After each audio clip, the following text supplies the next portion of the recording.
أشهد أن محمدا عبده ورسوله أما بعد فإن أصدق الحديث كتاب الله وأحسن الهدي هدي محمد مصطفى صلى الله عليه وسلم فقد قال الله تبارك وتعالى بسم الله الرحمن الرحيم فإذا قضيت الصلاة فانتشروا في الأرض وابتغوا من فضل الله وقال النبي صلى الله عليه وسلم لا تزال قدم ابن آدم يوم القيامة من عند ربي حتى يسأل عن خمس عن عمره فيما أفناه وعن شبابه فيما أبلاه وقال النبي صلى الله عليه وسلم اغتنم خمسا قبل خمس شبابك قبل حرامك وصحتك قبل سقامك غناك قبل فقرك فراغك قبل شغلك وحياتك قبل موتك أو كما قال عليه الصلاة والسلام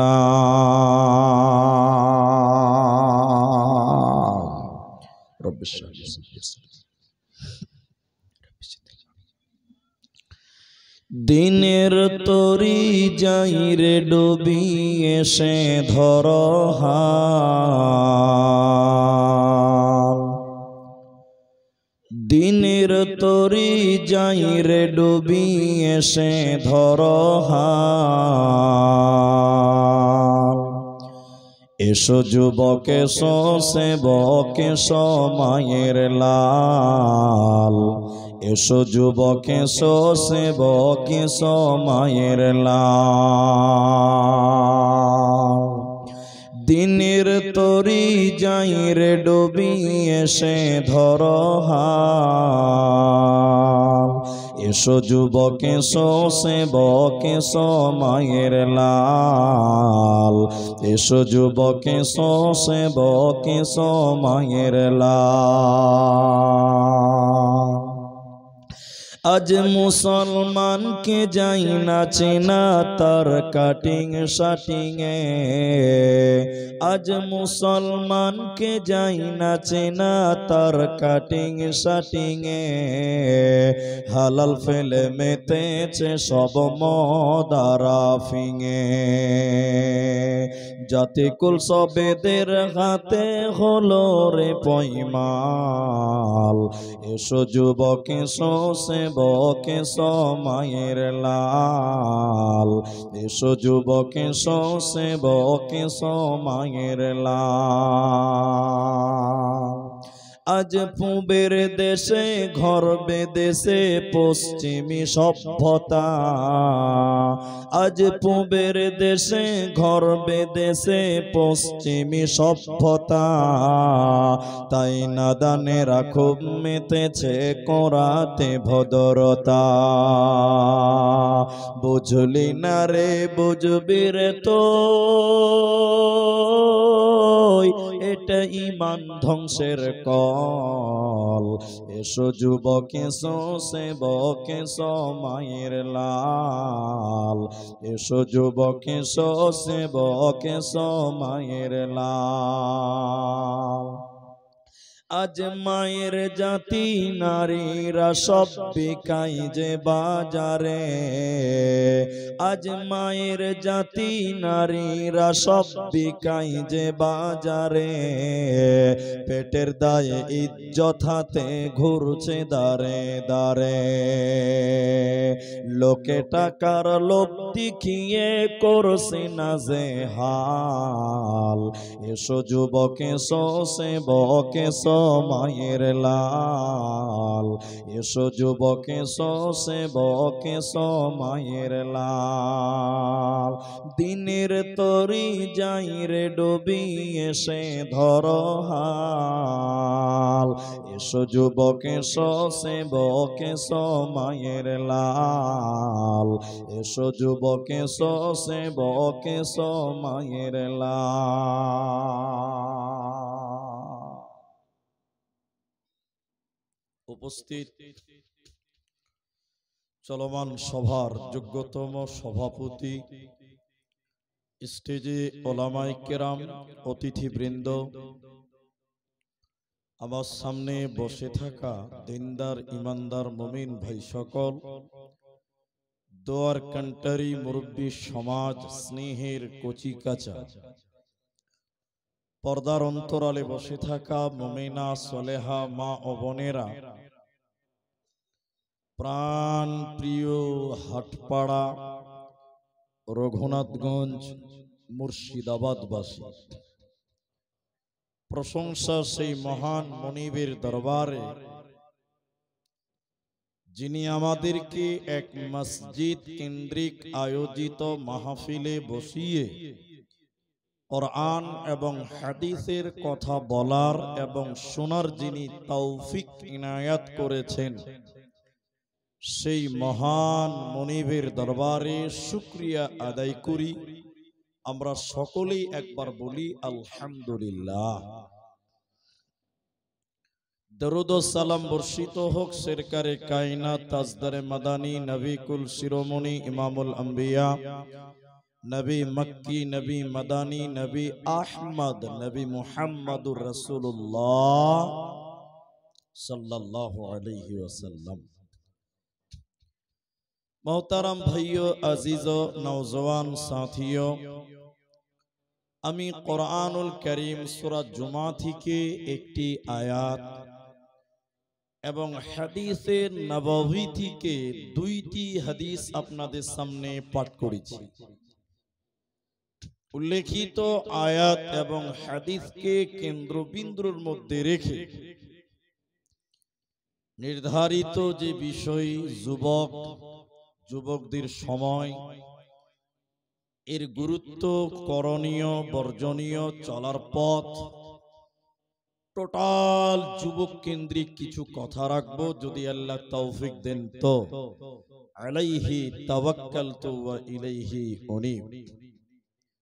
ভাই আপনারা যারা বসে আছেন, আমি আমাদের সামনে বক্তব্যের বিষয়টা স্পষ্ট শুরু করার পূর্বে একটি মাত্র আবেদন করছি। আপনাকে আর উঠতেও হবে না, দাঁড়াতেও হবে না, বসতেও বলছি না। সেটা কি? সেটা হলো যে আমি আপনাদেরকে কিছু কথা জিজ্ঞাসা করলে আপনারা মুখ খুলে উত্তর দেবেন। একবার বলুন ইনশাআল্লাহ। জি, কারণ আপনি যদি কিছু বলেন তাহলে আপনার বুঝতে সুবিধা হবে আর আমাকেও বুঝাতে সুবিধা হবে। অনেক জায়গার মানুষ এই মুর্শিদাবাদে আছে যারা মুখ খুলে না, জিজ্ঞাসা করলেও বলে না। ওরা ভাবে যে মুলবি সাহেব বলবে না, আপনি তো বক্তা, তা আমাদেরকে কেন জ্বালাইছেন? এরকম মিজাজের মানুষ আছে। তাই আপনারা তরুণ ভাই যারা, দিনের সৈনিক যারা, আপনারা অ্যাটেনশন, পাশাপাশি মুরব্বী যারা হয়ে গেছেন, আমি আপনাদেরকেও কিছু কথা বলবো। জীবনটা কিভাবে কাটিয়ে এলেন এবার হিসাবটা আজকে করে নেওয়ার দিন। আমরা জানি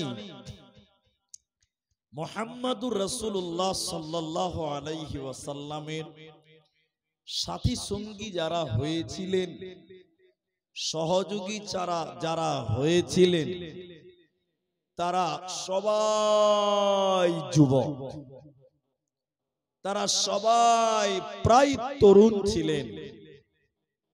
নবীজি এইভাবেই বলছেন যে আমি যুবকদের দ্বারা উপকৃত হয়েছি। নবীজির সাথী হয়েছিলেন, সঙ্গী হয়েছিলেন কিছু যুবক। আর ইসলামী তরুণদেরকে, যুবকদেরকে এত প্রাধান্য দেওয়া হয়েছে যা আপনি আমি কখনো কল্পনা করতে পারি না। আল্লাহ তাবারাক ওয়া তাআলার মানুষ সবাই সমান, ঠিক আছে, কিন্তু কিছু সময়ের জন্য কিছু বয়সকে আল্লাহ প্রাধান্য দিয়েছেন। আল্লাহ বলছেন লাকাদ কাররামনা বানি আদম, আমি বানি আদমের মর্যাদা বৃদ্ধি করেছি, মানুষের সম্মানকে বৃদ্ধি করেছি। এই মানুষের ভিতরে আপনি আছেন, আমি আছি, আর আমাদের ভিতরে আরেকটা সময় আছে, সেটা হলো যৌবন কাল, যেটা একটা কাল, যেটা একটা সময়। এই জন্য মুহাম্মাদুর রাসূলুল্লাহ বলছেন, হে পৃথিবীর লোক, দুনিয়াতে তোমরা যারা রয়েছো খুব হুঁশিয়ার, খুব সাবধান। কেন যে তোমাদের যৌবন সম্পর্কে তোমাদেরকে একদিন জিজ্ঞাসা করা হবে। প্রতিটি মানুষকে জিজ্ঞাসা করা হবে যৌবন কাল সম্পর্কে এবং সময় সম্পর্কে। এজন্য যৌবন একটা নিয়ামত। একটি একটি করে হাদিস আপনাদের সামনে তুলবো, একটু আপনাদের ধৈর্য ধরতে হবে। তার আগে পরিস্থিতিটা একটু আপনাদেরকে বুঝাই, তাহলে আপনি আরো বুঝতে পারবেন। অন্য দিনের তুলনায় আজকে একটু ঠান্ডা বেশি, আমি ঠিক বলছি তো? অন্য দিনের তুলনায় আজকে ঠান্ডা বেশি আছে। আচ্ছা, দেখবেন ঠান্ডার দিনে সকাল বেলায় মানুষেরা রোদে বসে, আর রোদে বসে যদি হাত পাকা কালায় রুটি পায় তবে তো জমে গেল। জি ভাই, অনেকে জিভে পানি চলে এসেছে, যদি এখন দেওয়া হয় তো আরো ভালো। জি ভাই, তো মানুষ বলে শীতের দিনের সকাল আর রোদ মিষ্টি লাগে, এটা মানুষের বক্তব্য। কিন্তু একবারও চিন্তা করে দেখেন, ওই মানুষটা গরমের দিনে দেখবেন সকাল 6টার সময় সূর্য ওঠে, সূর্যের তাপ সহ্য করতে পারে না। তখন যদি মানুষ রোদরে যায় তো মাথায় গামছা দেয়, কেউ তয়েল দেয়, কেউ ছাতা দেয়, কেন সূর্যের তাপ সহ্য করতে পারে না। কিন্তু একবার নিজেকে জিজ্ঞাসা করেন, হে যুবক, হে আমার মুরব্বী বাপজি, নিজেকে একবার জিজ্ঞাসা করেন, আজকে পৃথিবী থেকে সূর্যটা কত উপরে আছে, একবার চিন্তা করে দেখেন। একবার আপনি ভাবেন, লক্ষ লক্ষ কিলোমিটার উপরে সূর্য, এরপরও আপনি আমি সূর্যের তাপ, সূর্যের উষ্ণতা, সূর্যের কিরণ আমরা সহ্য করতে পারি না। নবীজি বললেন, কিয়ামতের দিন এই সূর্যটা এত উপরে থাকবে না, একদম মানুষের মাথার 1 মাইল উপরে চলে আসবে। তাহলে সেদিন আপনি আমি কিভাবে সূর্যের তাপ সহ্য করব বলেন? বাঁচার উপায় সেদিন রবে না। নবীজি বললেন, এবার শুনুন, সেই কিয়ামতের দিন প্রতিটি মানুষকে আল্লাহ 5খানা প্রশ্ন করবেন। প্রতিটি মানুষকে আল্লাহ 5টি জিজ্ঞাসা করবেন, প্রশ্ন করবেন। নবী বললেন, যতক্ষণ পর্যন্ত 5টি প্রশ্নের উত্তর দিতে পারবে না, অতক্ষণ পর্যন্ত এক কদম জান্নাতের দিকে যেতে পাবে না। লা তাযুলু কদমা ইবনে আদম ইয়াউমাল কিয়ামাহ। এরে মুর্শিদাবাদের তরুণেরা, যুবকেরা, নবী বললেন প্রত্যেকজন মানুষকে কিয়ামতের দিন 5টি কথা জিজ্ঞাসা করবেন। যতক্ষণ উত্তর দিতে পারবে না, ওই কিয়ামতের দিন সূর্যের নিচে দাঁড়িয়ে থাকতে হবে। জান্নাত দেবে না, মিলবে না। ওই 5টার ভিতরে দ্বিতীয় নম্বর নবীজি বললেন, শোনো, ওয়া আনশাবাবিহি ফিমা আবলাহ। হে যুবকের দল, তুমি তোমার যৌবন কাল কিভাবে কাটিয়েছিলে বলো? যৌবন কাল কোন পথে ব্যয় করেছিলে বলো? 15 থেকে 30 বছরের হায়াতটা তুমি কেমন করে অতিবাহিত করেছিলে বলো? তুমি তোমার যৌবন কাল আমাকে বুঝিয়ে দাও। যে ব্যক্তি যৌবন কাল আল্লাহর পথে কাটিয়ে দেবে, ওই লোক তো কিয়ামতের দিন জান্নাতি বনে যাবে। আর যে ব্যক্তিটা কিয়ামতের দিন তার যৌবন কাল বুঝাতে পারবে না, ওই ব্যক্তি কি আল্লাহ জান্নাতে দেবে না, পাবে না, পাবে না। কিয়ামতের দিন যুবকদেরকে বলা হবে, তুমি তোমার তরুণ কাল আমাকে বুঝিয়ে দাও। আমি আল্লাহর ইবাদত করেছি কি করনি বলো? হে যুবক সম্প্রদায় শুনে নাও, যদি তুমি আল্লাহর ইবাদত করো, কিয়ামতের দিন আল্লাহ তোমাকে আরশের নিচে স্থান দেবে। ওয়াফিরায়াতে নবী অন্য জায়গাতে বললেন, শুনে নাও, ওই কিয়ামতের দিনে আমার আল্লাহ 7 শ্রেণী মানুষকে তার আরশের নিচে স্থান দেবে। ওই 7 জনের ভিতরে ও শাবুন নাশাফি ইবাদাত, যে যুবক যৌবন কালে আল্লাহর ইবাদত করেছিল, আল্লাহর পথে সময় ব্যয় করেছিল, আল্লাহর রাস্তায় সময় দিয়েছিল, এই যুবককে আল্লাহ কিয়ামতের দিন আরশের নিচে স্থান দেবে। শুধু তাই নয়, এই যুবককে জান্নাতে দেওয়া হবে। অতএব উত্তর দেওয়ার জন্য রেডি হয়ে যা।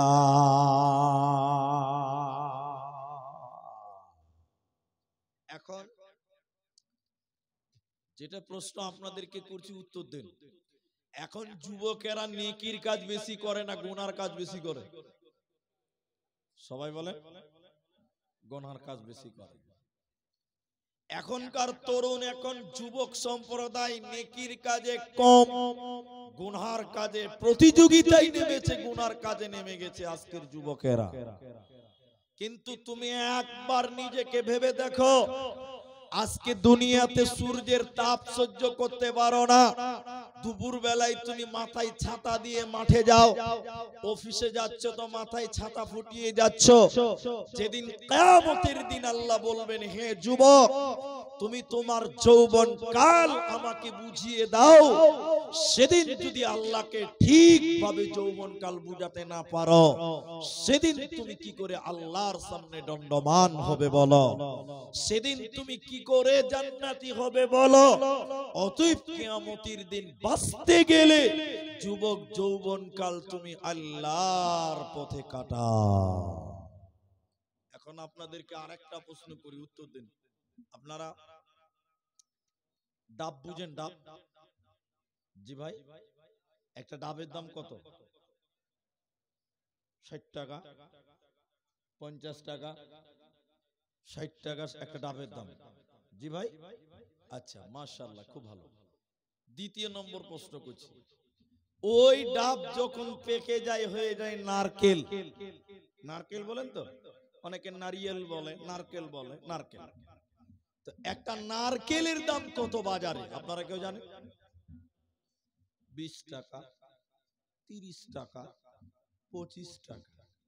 তাহলে একবার নিজেকে জিজ্ঞাসা করেন, বাজারে একটা ডাবের দাম যদি 70 টাকা 60 টাকা হয়, আর একটা নারকেলের দাম মাত্র 30 টাকা, কেন? কারণ হলো ডাব হলো কচি যুবক, আর নারকেল হলো বুড়া থুপড়ি মাল, ও মালের দাম ঠিক বুঝি না নাই। এবার বুড়ারা রাগ করছে যে আমাকে দিল মানে। জি না, আপনিও তো একদিন যুবক ছিলেন বাবজি, যুবক তো একদিন আপনিও ছিলেন। তাহলে বাজারে একটা ডাবের দাম হলো 70 টাকা, আর দুর্গা পূজার সময় ওই ডাব বিক্রি হয় 100 টাকা করে, আর একটা নারকেল গোড়াগুড়ি খাচ্ছে মাত্র 20 টাকা দাম। তো বুড়া মালের কেউ দাম দিচ্ছে না, কেউ দাম।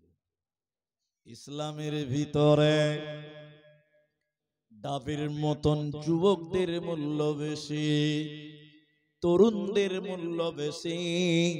তাহলে যুবক তোমার কি করণীয় রয়েছে শোনো।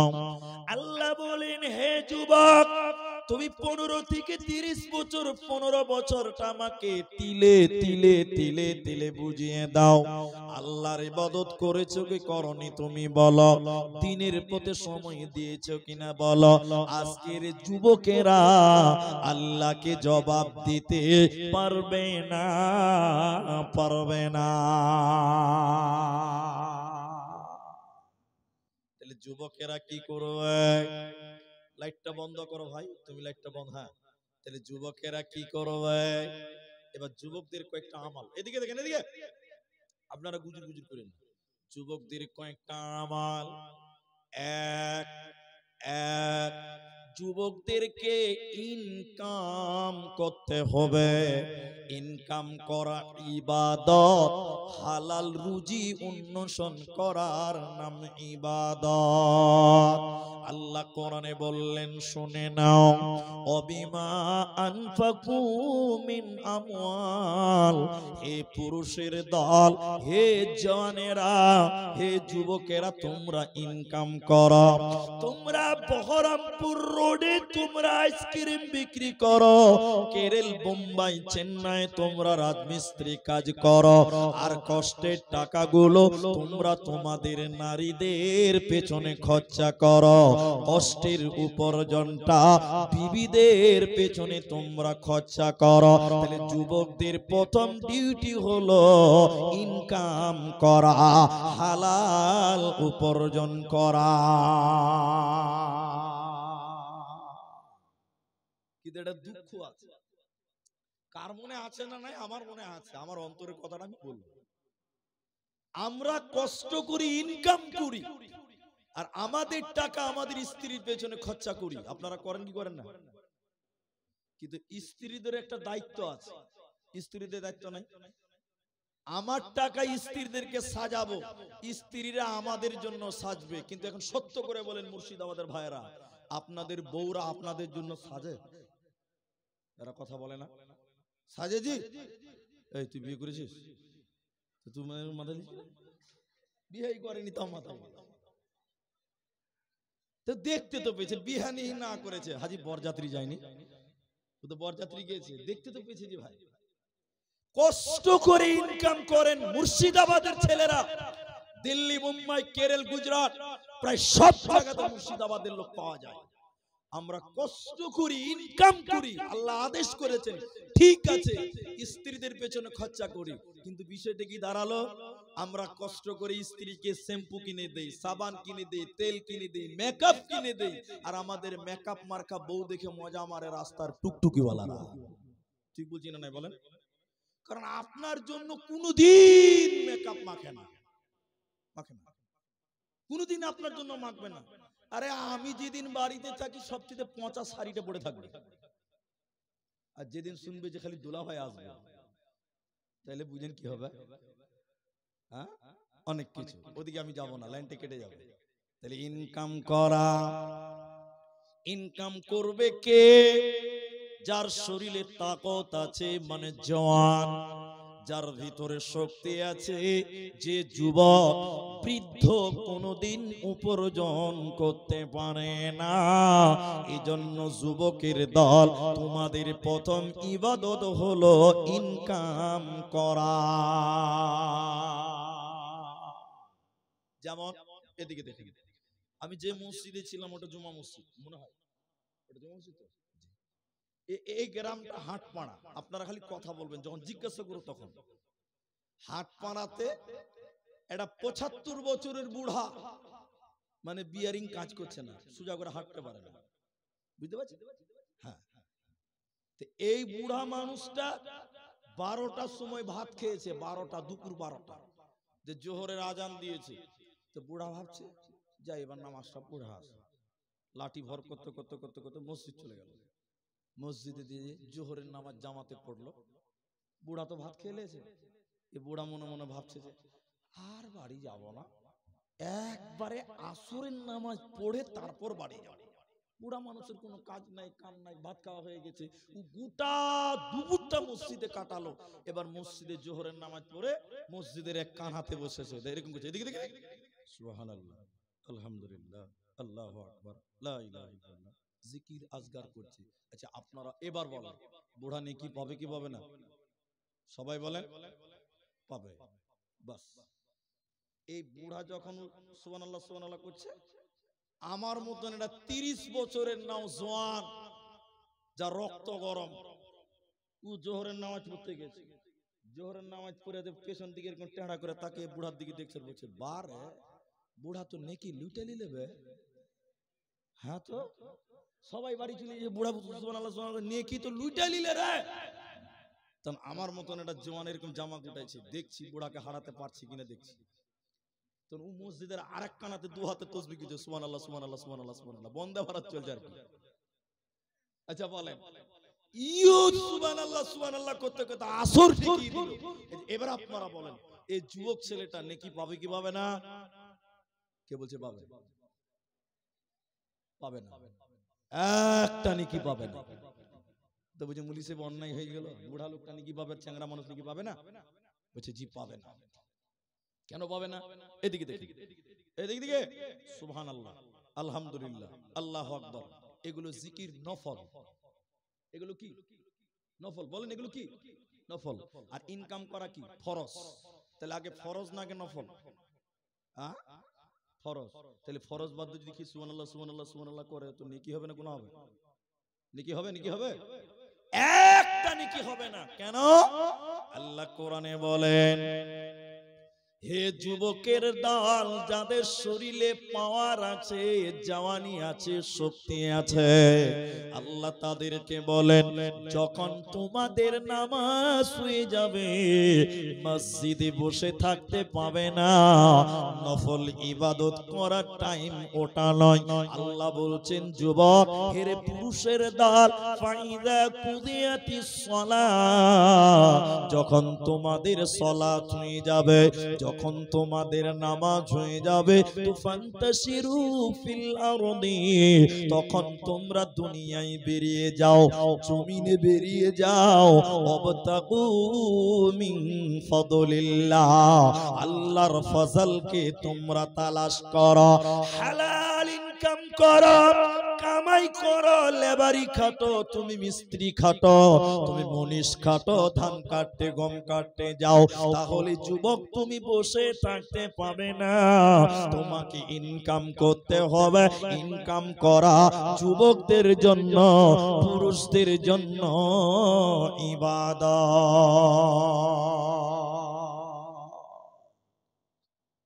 দ্বিতীয় নম্বর ইবাদত, যুবকদের 3টি থেকে 4টা ইবাদত বলছে। দ্বিতীয় নম্বর, পৃথিবীতে একমাত্র একটা ইবাদত আছে, যে ইবাদতটা মেয়েদের জন্য মাপ, শিশু নাবালকদের জন্য মাপ, বৃদ্ধদের জন্য মাপ, আবার বলি বুড়াদের জন্য মাপ, বাচ্চাদের জন্য মাপ, নারীদের জন্য মাপ। একমাত্র যুবকদের জন্য একটি ইবাদত আছে, তরুণদের জন্য ইবাদত আছে। ওই ইবাদতটার নাম জিহাদ। জিহাদ বুড়া মানুষদের জন্য মাপ, নারীদের জন্য মাপ, শিশুদের জন্য মাপ। একমাত্র যুবক যুবকদেরকে আল্লাহ কোরআনে ডেকে বলেন, ওয়ামালাকুম লা তুকাতিলুনা ফি সাবিলিল্লাহ।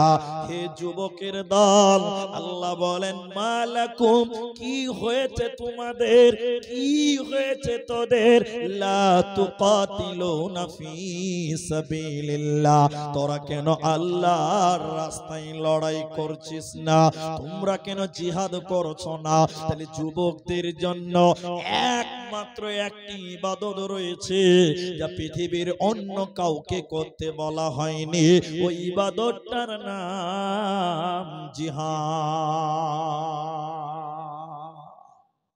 এখন জিহাদ নাই, এখন জিহাদের প্রয়োজন নাই, এটা ইসলামিক রাষ্ট্র নয়, এখন জিহাদ নাই, আমাদের কোনো আমির নাই, কিন্তু প্রতিটি যুবক নিজের ভিতরে তামান্না করবে, আল্লাহ তুমি জিহাদের মৃত্যু দিও, শহীদের মৃত্যু আমাকে দিও। এইটা এত গুরুত্ব কেন? জিহাদ ইবাদতটা শুধু যুবকদের জন্য। এখানে যুবকদের কি ফায়দা রয়েছে শুনে নাও। ফায়দাটা হলো, কেউ যদি জিহাদ করতে গিয়ে, আল্লাহর দ্বীনকে রক্ষা করতে গিয়ে কোন যুবক যদি শহীদ হয়ে যায়, কোন যুবক যদি নিহত হয়ে যায়, আল্লাহ বলেন এই যুবকের কোনো বিচার হবে না, কোনো হিসাব লাগবে না, বিনা হিসাবে এই যুবক শহীদকে আল্লাহ জান্নাতে দেবে। অতএব যুবকের দল, তোমাদের দিলে দ্বিতীয় নম্বর ইবাদত থাকবে জিহাদ ফি সাবিলিল্লাহ। তাহলে কিয়ামতের দিন পাঁচটি কথা আল্লাহ জিজ্ঞাসা করবেন। ওই পাঁচটির ভিতরে প্রথম নাম্বার বললাম, যৌবনকাল কেমন করে কাটিয়েছো যুবক, যৌবনকাল আমি আল্লাহকে বুঝিয়ে দাও। এবার যৌবনকে বলছে নিয়ামত। আপনারা দামি জিনিস কি শুনেছেন? সোনা দামি।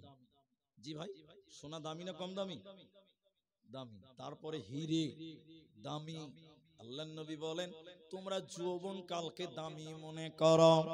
রাসূলুল্লাহ বললেন ইগতানিম খামসান ক্বাবলা খামসিন, ইগতানিম খামসান ক্বাবলা খামসিন।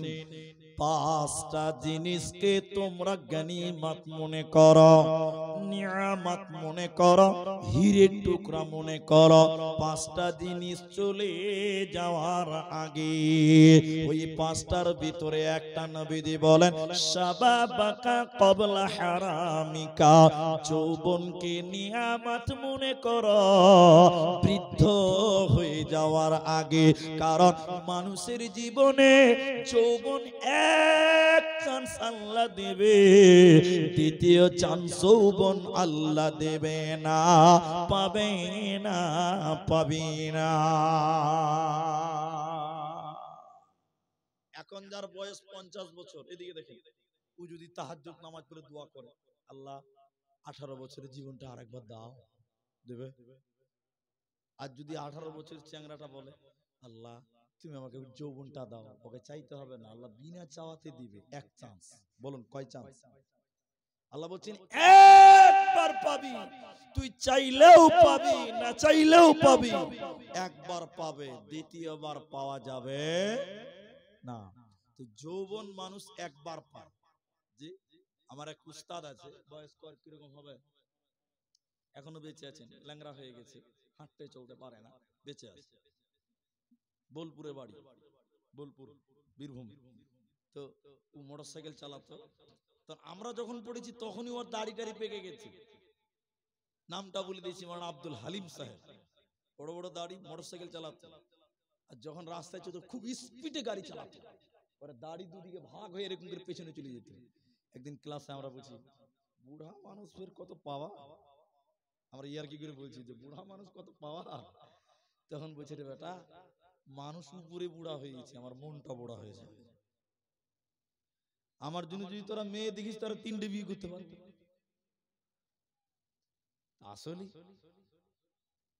কিন্তু জি না, তোমার যৌবনে এক চান্স, দ্বিতীয় চান্স আল্লাহ দেবে না। আর ওই চান্সে প্রথম চান্স তোমাকে কাজে লাগাতে হবে, আল্লাহর পথে কাটাতে হবে। কারণ যুবকদের প্রতি আল্লাহ দয়া, অনুগ্রহ, ঈমানি তাকত আল্লাহ বাড়িয়ে দেয়। আল্লাহ বলেন ইন্নাহুম ফিতিয়াতুন আমানু বিরাব্বিহিম। আল্লাহ আসহাবে কাহাফের ঘটনা তুলে কোরআনে বলেন, হে হাটপাড়ার যুবকেরা, তোমাদেরকে আল্লাহ বলছেন তাদের দিকে দেখো, তারা কয়েকজন যুবক ছিল, তারা কয়েকজন যুবক, তারা গর্তে লুকিয়ে ছিল। আল্লাহ তাদের ঈমানি তাকত আরো বাড়িয়ে দিয়েছিল। অতএব যুবক রে, তুমি যদি আল্লাহর পথে অগ্রসর হও, আল্লাহ তোমার ঈমানকে বৃদ্ধি করে দিবে, তোমার ঈমানের পাওয়ারকে বাড়িয়ে দিবে। ইসলামে যুবকদের যাওয়া অবদান রয়েছে, বৃদ্ধদের তা অবদান কোনোদিন সেটা পূর্ণ করতে পারবে না। যুবকদের অবদান বুড়ারা কোনোদিন মেটাতে পারে না। তার জ্বলন্ত প্রমাণ দুইটি সাহাবীর ঘটনা আপনাদেরকে বলে শুনেলেন। হযরতে ওমর আর হযরতে যায়েদ, হযরতে ওমর আর হযরতে যায়েদ। যায়েদের ঘটনাটা 2 মিনিট না বললে বুঝতে পারবেন না। ওরে বেটি রে, কান করে শুনে নিন, যুবকেরা ইসলামের জন্য কি করেছিলেন।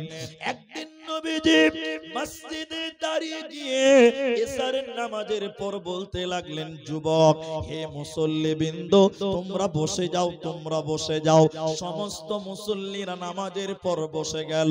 নবীজি বললেন, হে লোক সকল, ইসলামকে বাঁচাবার জন্য, দ্বীনকে রক্ষার জন্য, কোরআনকে বাঁচাবার জন্য যুদ্ধে যেতে হবে, জিহাদে যেতে হবে। এই জিহাদের কমান্ডার হবে কারা? কোনো বুড়া মানুষ নয়, কোনো দুর্বল মানুষ নয়, যুবকদেরকে কমান্ডার বানাচ্ছেন। তো নবীজি বানালেন কাকে? মসজিদে দাঁড়িয়ে গিয়ে বললেন, অমুক জন কই? ফলানুন ফলানুন ফলানুন অমুক জন কই? নবীজি 3 জন ব্যক্তির নাম বললেন। 1 নাম্বার নবী বলেন, যায়েদ রে, যায়েদ তুমি কোথায় আছো মসজিদে? যায়েদ হাত উঁচু করে বললেন, লাব্বাইক ইয়া রাসূলুল্লাহ। 2 নম্বর নবী বলেন, জাফর ইবনে আবি তালিব তুমি কোথায় আছো মসজিদে? সেও হাত তুলে উঁচু করে বললেন, লাব্বাইক ইয়া রাসূলুল্লাহ। নবীজি 3 নম্বর যুবককে দাঁড় করালেন। ওই যুবকের নাম আব্দুল্লাহ বিন রাওয়াহা। এই 3টা যুবক যখন দাঁড়িয়ে গেল, নবীজি বাকি লোকদেরকে বলল, ইসলামের জন্য, দ্বীনকে রক্ষার জন্য এই 3টি যুবককে আমি নির্বাচন করলাম, এদেরকে কমান্ডার বানালাম, সেনাপতি বানালাম। এদের নেতৃত্বে তোমরা লড়াই করবে, জিহাদ করবে। ইসলামের জন্য তোমাদের জানও চলে যেতে পারে, অতএব তোমরা চলে যাও। এই 3টা ছেলেকে বলল, তোমরা রেডি হয়ে এসো, বাড়িতে সালাম জানিয়ে এসো, তোমাদের জিহাদে যেতে হবে। আমি 3 জনের কথা বলছি না, একজনের কথা বলবো। যুবক দেখে ইসলামের জন্য তাদের আত্মত্যাগ, তাদের ত্যাগটুকু আপনাকে দেখাই। এই যুগের যুবকেরা তাদের কাছ থেকে শিক্ষা গ্রহণ করেন। নবীজির সাহাবী জাফর চলে গেল, আব্দুল্লাহ বাড়িতে চলে গেল, হযরতে যায়েদ মসজিদে দাঁড়িয়ে রইলেন। নবীজি বললেন, যাও তুমি বাড়িতে গিয়ে সালাম বিদায় নিয়ে এসো। হযরতে যায়েদ কাঁদতে কাঁদতে বলেছিলেন, ইয়া রাসূলুল্লাহ, আমি কোথায় যাব, কার কাছে বিদায় আনতে যাব? আমি তো আপনার কাছে লালিত পালিত হয়েছি, আমি আপনার কাছে মানুষ হয়েছি নবী আমার, অতএব আমি আপনার কাছে বিদায় নিতে হবে, আর কার কাছে বিদায় নিব? নবীজি তার জন্য দোয়া করেছিলেন, যুদ্ধে পাঠিয়ে দিলেন, জিহাদে পাঠিয়ে দিলেন। তারা কেউ বুড়া ছিল না, তারা সবাই যুবক ছিল। নিজের জীবনের মায়া তারা ত্যাগ করে যুদ্ধে চলে গেল। তারাও জানে হয়তো আজকের দেখাটাই রাসূলের সঙ্গে শেষ দেখা হয়ে গেল। এবার তারা যখন যুদ্ধে চলে গেল, বেঈমানেরা ওই 3 জন যুবকের ভিতরে একজনের ডান হাতকে এক কুত্তে কেটে ফেলে দিয়েছে। ডান হাতের হাড়টি কেটে গেছে, শুধু চামড়াটা লেগে আছে, হাতটা লালবাল লালবাল লালবাল করে ঝুলছে। সাহাবী সহ্য করতে না পেরে ওই চামড়াটুকু হাতকে পায়ের তলে পা দিয়ে পায়ের তলে রেখে টান দিয়ে একটা হাত ছিঁড়ে ফেলে দিল। সাহাবী যুবকটা বা হাতে তলোয়ার নিল, বা হাতে তলোয়ার নিয়ে লড়াই করছে, যুদ্ধ করছে। বেঈমানেরা ওই যুদ্ধের ময়দানে এক কুপিয়ে তার বা হাতকে কেটে নিল, দুইটি হাতকে কেটে টুকরো টুকরো করে দিল। সেই সাহাবী পড়ে গেল ময়দানে। এবার পেছন দিক থেকে বেঈমানেরা এক কুপে তার গলাকে আলাদা করে দিল, তার গলাকে মাথা থেকে আলাদা করে দিল। যুদ্ধের ময়দানে টুকরা টুকরা হয়ে গেল যুবক। সাহাবীরা লক্ষ্য করে দেখতে পাচ্ছে না তাদের সঙ্গীকে। দূর থেকে একজন দেখলো, ওই যে দেখতে পাওয়া যাচ্ছে ইসলামের পতাকা, কালেমার পতাকা দেখতে পাওয়া যাচ্ছে, কিন্তু সাহাবীকে দেখতে পাওয়া যায় না। বাকি লোকেরা দৌড়তে দৌড়তে দৌড়তে এসে দেখলো ওই রাসূলের সাহাবী, যুবক কমান্ডার সাহাবীকে বেঈমানেরা কেটে টুকরো টুকরো করে দিয়েছে। এরপরে দাঁত দিয়ে কামড়িয়ে ইসলামের পতাকাকে উত্তোলন করে রেখেছিল। তারা নিজের জীবন চলে গেছে, কিন্তু ইসলামকে নিচে নামতে দেয় নাই, কালেমার পতাকাকে নিচে নামতে দেয় নাই। তারা ছিল যুবক, আসহাবে কাহফের ঘটনা, তারা ছিল যুবক। আল্লাহ তাবারাক ওয়া তাআলা বলেন, ইন্নাহুম ফিতয়াতুন আমানু বিরাব্বিহিম, তারা কয়েকজন যুবক, আমি আল্লাহ তাদের ঈমানের ভোল্টেজকে বাড়িয়ে দিয়েছিলাম। অতএব যুবক রে, তোমাদের মতন যুবকেরা নবীজির সঙ্গী হয়ে নিজের জীবনকে বিলিয়ে দিয়েছে। অতএব তোমরা আল্লাহর রাস্তায় সময় দাও, কিয়ামতের দিন আল্লাহ আরশের নিচে স্থান দেবে, তোমাদের কোনো চিন্তা রবে না, রবে না, রবে না। তাই নবীজি বললেন, আল্লাহ নবী বলেন, সাবআতুন ইউযিল্লুহুমুল্লাহু তাআলা ফি যিল্লিহি ইয়াউমুল লা যিল্লা ইল্লা যিল্লু, আল ইমামুল আদিল ওয়া শাবুন নাশা ফি ইবাদাতিল্লাহ।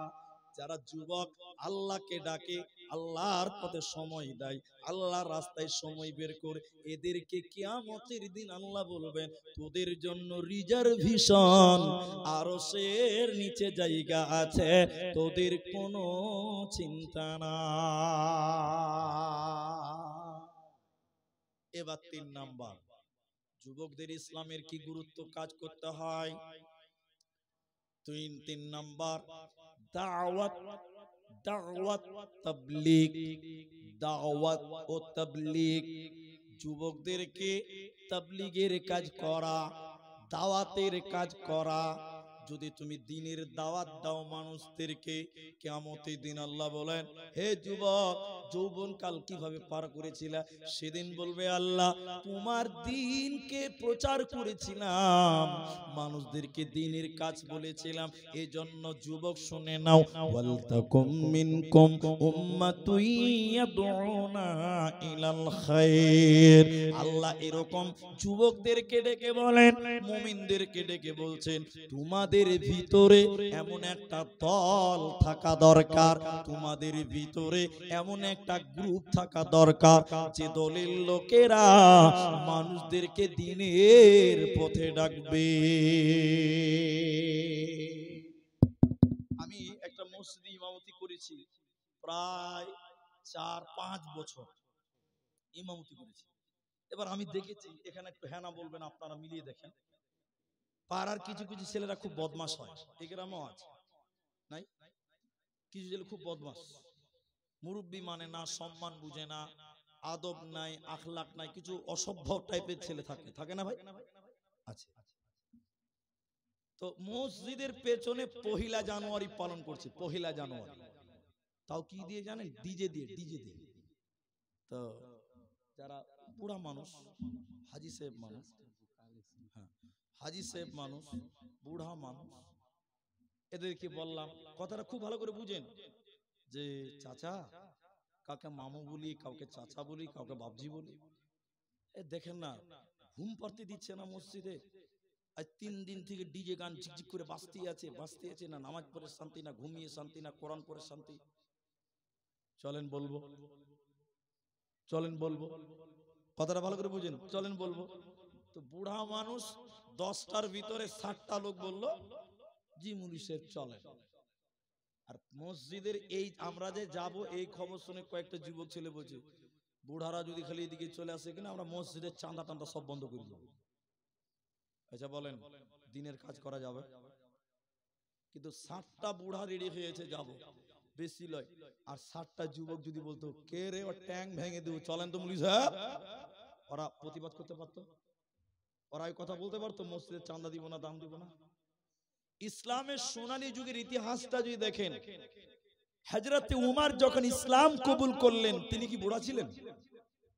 বলে না কথা না। ইতিহাস যদি আপনাকে এইটুকু শুনেন তাহলে বুঝতে পারবেন। হযরত উমরের জন্য রাসূলুল্লাহ দোয়া করেছিলেন, দোয়া করেছেন নবী মুহাম্মদুর রাসূলুল্লাহ। হযরত হামজা রাদিয়াল্লাহু তাআলা আনহু তারিখের ঘটনা এটা আপনাকে বলছি। রাসূলের পাশে মসজিদে আছে, রাসূলের পাশে আছে। হযরত উমর তলোয়ার নিয়ে আসছে রাসূলের দিকে। হযরত হামজা বলছেন আল্লাহর নবী, ভাতিজাকে বলছেন, চাচা বলছে ভাতিজাকে আপনি অনুমতি দেন, উমরকে ঢুকতে দিব না, তার গর্দানকে কেটে আলাদা করে দিব। এদিকে দেখি নবীজি বললেন তোমরা তাকে রুখিও না, তোমরা তাকে আটকিও না, ওকে আসতে দাও, ওকে আমার কাছে পৌঁছাতে দাও। হযরত উমর এলেন, উমর এসেছেন রাসূলের হাঁটুর সঙ্গে হাঁটু রাখলেন, তলোয়ার উল্টো করে রাসূলের কাছে জমা দিয়ে দিলেন। বলুন সুবহানাল্লাহ। মুহাদ্দিসগণ বলেন হযরত উমর যখন ইসলাম কবুল করলো লোকেরা প্রকাশ্যে আল্লাহর ইবাদত করতে পারলো, লোকেরা প্রকাশ্যে মসজিদে যেতে পারছে, প্রকাশ্যে নামাজ পড়ছে। তার আগে কেউ প্রকাশ্যে নামাজ পড়তে পারত? তাহলে এটা উমরের পাওয়ার, এটা একটা যুবকের পাওয়ার। কার পাওয়ার বলেন? যুবকের পাওয়ার। আজকে বুড়ারা সমাজকে সংস্করণ করতে পারবে না, সমাজের পরিবর্তন আনতে পারবে না যদি তরুণেরা সাথ না দেয়, যদি যুবকেরা ওই মুরব্বীদের সাথী না হয়, সঙ্গী না হয়, তাহলে সমাজ কোনোদিন সংশোধন করা সম্ভব হবে না। আপনাদের পাড়ায় একটা বিয়েতে গান বাজছে, বুড়া মানুষ খালি কুচুর কুচুর করছে, কিচ্ছু মানে না। হাজী সাহেবের নিজের বাড়িতে ওর পোতারা গান বাজায়, ঠিক বলছি না? নাই বলেন? হাজী সাহেবের নিজের বাড়িতে ওর পোতারা গান বাজাচ্ছে, কেন বলুন তো? হাজী সাহেব বুড়া হয়ে গেছে, এ বুড়ার কথার কোনো গুরুত্ব। কিন্তু বলেন সমাজের 5টা ছেলে যদি দাঁড়িয়ে বলে আমার সমাজের বিয়েতে কোনো গান বাজতে দেব না, আচ্ছা বলেন সমাজ পরিবর্তন হবে কি হবে না? হবে। এইজন্য আল্লাহ বলেন ওয়ালতাকুম মিনকুম উম্মাতুন ইয়াদউনা ইলাল খায়র, তোমরা এমন একটা দল করো মানুষদেরকে ভালো কাজের আদেশ করো। তাহলে যখন কিয়ামতের দিন আল্লাহ বলবেন ওয়া আনশাবাবিহি ফিমা আবলাহু, তুমি তোমার যৌবন কাল কেমন করে পার করেছিলে, তখন তুমি বলবে আল্লাহ আমি যখন যুবক ছিলাম আমি সমাজের দায়িত্ব পালন করেছি, মানুষদেরকে অন্যায় থেকে রুখেছে, এটা তোমাদের ডিউটি হয়। এবার 5টা প্রশ্নটা গুনিয়ে দিব। আল্লাহর নবী বললেন 1 নাম্বার, নবীজি বললেন শুনে নাও 5টা প্রশ্ন করা হবে। 1 নাম্বার শুনে নাও, লা তাযালু কাদামা ইবনে আদম ইয়াউমাল কিয়ামা হাত্তা ইউসআলা আন 50 আন উমরিহি ফিমা আফনাহু। আজকে যে হয়েছে আর 100 বছর যার বয়স হয়েছে, এবার সবার প্রশ্ন হবে। এবার যুবকদের বাদ, এখানে যুবকেরাও আছে কিন্তু ওদেরকে রেখে দিলাম। আল্লাহ সবাইকে প্রশ্ন করবে, এ আব্দুর রহমান কতদিন বেঁচে ছিলা? তুমি কতদিন বেঁচে ছিলা? বলে আব্দুর রহমান বলবে যে আল্লাহ আমি 25 বছর বেঁচে ছিলাম। আল্লাহ বলবেন ওই একদিন থেকে 25 বছর অবধি তুমি হিসাবটা দাও। আচ্ছা আল্লাহ যদি আপনাদেরকে বলে যে তোরা 50 বছরের হিসাবটা দে, হিসাব দিতে পারবেন? কেমন করে হিসাব দিবেন? প্রতিটা সেকেন্ডের হিসাব দিবে, প্রতিটা মিনিটের হিসাব দিবে, প্রতিটা ঘন্টার হিসাব দিবে, কেমন হিসাব? আল্লাহ 1 নম্বর বলেন, প্রতিটি মানুষকে বলা হবে তুমি যে 80 বছর দুনিয়াতে ছিলে তার হিসাবটা আমাকে বুঝিয়ে দাও। এবার 80 বছরটা কেমন করে? প্রতিটা বছরে 12টা মাস, 12টা মাসের হিসাব দাও। প্রতিটা মাসে 30 দিন, 30 দিনের হিসাব দাও। প্রতিটা দিনের 24টা ঘন্টা, 24টা ঘন্টার হিসাব দাও। প্রতিটা ঘন্টাতে 60টা মিনিট ছিল, ওই মিনিটগুলোর হিসাবটা তুমি দাও। প্রতিটা মিনিটে 60টা সেকেন্ড ছিল, প্রতিটা সেকেন্ডের হিসাব তুমি দিয়ে দাও। আল্লাহকে 1 মিনিট, 1 সেকেন্ড, 1 ঘন্টা, 1 দিন, 1 মাস, 1 বছর, 2 বছর, 80 বছর বুঝিয়ে দিতে হবে। এই বুঝানোটাকে বলা হয় ইন্না ইলাইনা ইয়াবাহুম সুম্মা ইন্না আলাইনা হিসাবাহুম। এতক্ষণ বুঝলেন? শুধু যুবকেরাই আল্লাহকে হিসাব দেবে, জি না, যারা বুড়া আছে ওদেরকে আল্লাহর কাছে সময়ের হিসাব দিতে হবে। যারা বাচ্চা ছেলে এদেরকেও আল্লাহকে হিসাব বুঝিয়ে দিতে হবে। টোটাল 80 বছরের হিসাবটা আল্লাহকে না বুঝিয়ে দেওয়া পর্যন্ত আল্লাহ কিয়ামতের দিন 1 কদম আগাতে দেবে না, জান্নাতে যাবে না, পাবে না। 3 নাম্বার প্রশ্ন করা হবে কি? 3 নাম্বার প্রশ্ন করা হবে কি? শুনে নাও। হে পৃথিবীর লোক, কিয়ামতের দিন প্রশ্ন করবে, এর যুবক তুমি জীবনে 80 লক্ষ টাকা কামাই করেছিলা, তুমি বছরে 5 লাখ কামাই করেছিলা, তাহলে তোমার কামাইগুলো কেমন ছিল যুবক? তুমি বলো, কামাইটা হালাল না হারাম ছিল? বলো। প্রতিটা মানুষকে আল্লাহ বলবে তুমি যে এত টাকার মালিক ছিলা, টাকাটা কেমন করে কামাই করেছিলা বলো। আল্লাহকে তিলে তিলে টাকার হিসাবটা দিতে হবে। যে ব্যক্তি মালের যাকাত দেয়নি দুনিয়াতে, যে যুবক ব্যবসা করেছিল ব্যবসার যাকাত দেয়নি, ধানের ওসর দেয়নি, গমের ওসর দেয়নি, এর মাল হারাম হয়ে গেছে, এর সম্পত্তি হারাম হয়ে গেছে।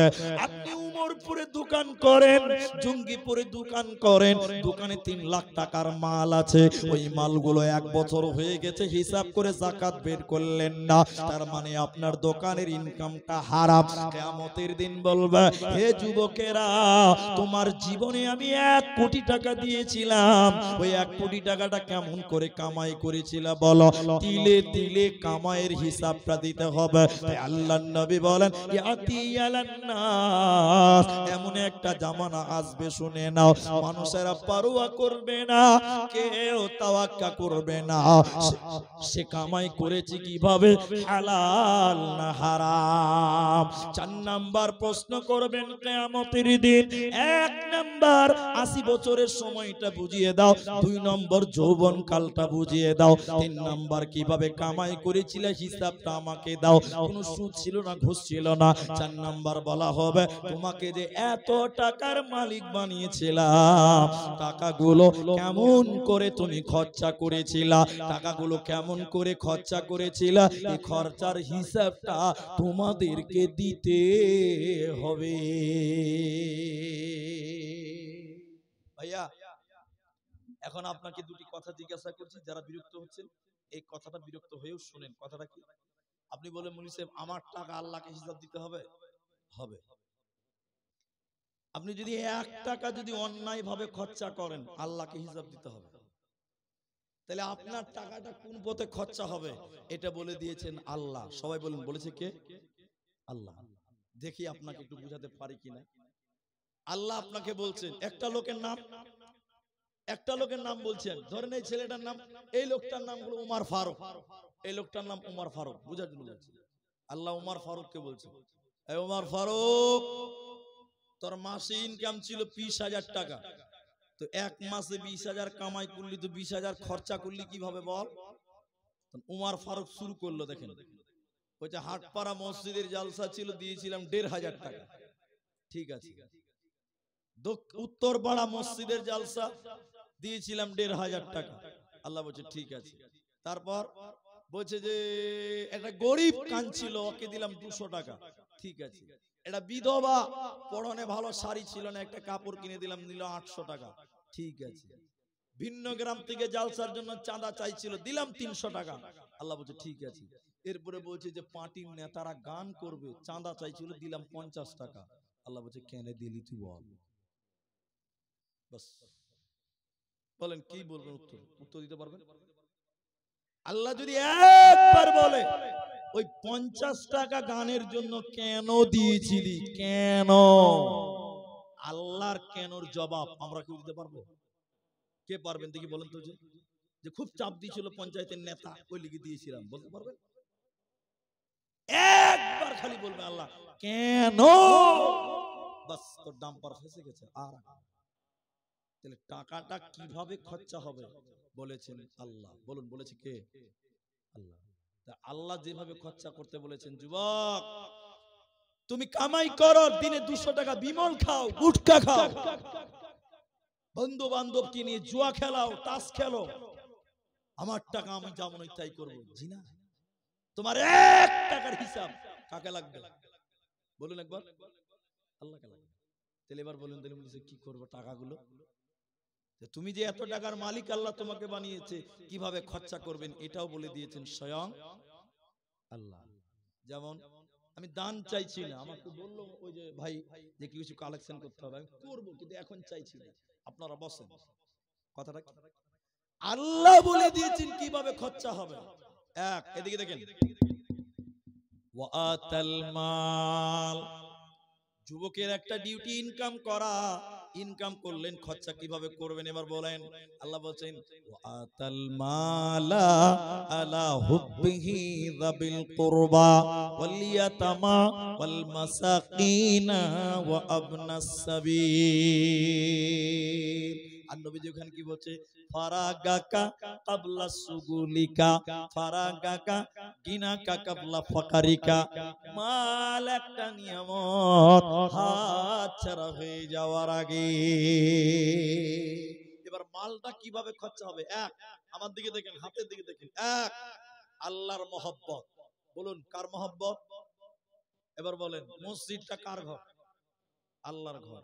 এটা হলো আল্লাহর মহব্বত।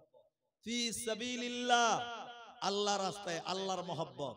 এরপরে আল্লাহ একটা একটা করে বলছেন ওয়াল ইয়াতামা, এতিমদেরকে দাও, ওয়াল মাসাকিন, মিসকিনদেরকে দাও, ভিখারীদেরকে দাও, মুসাফিরদেরকে দাও, সর্বোপরি তোমার নিকট আত্মীয়দেরকে দাও।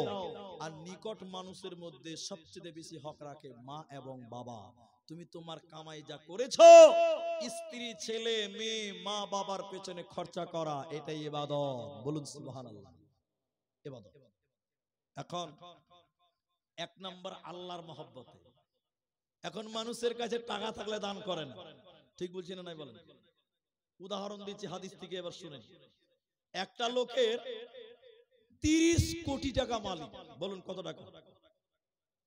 হঠাৎ করে চোখে দেখতে পাই না, বুড়া হয়ে গেছে। আচ্ছা বলেন ওই 30 কোটি টাকা সম্পত্তি গুছিয়ে রাখতে পারবে? ও 3টে ছেলেকে ভাগ করে দিয়েছে, তাহলে কটা করে পাবে? 10 কোটি করে পাবে।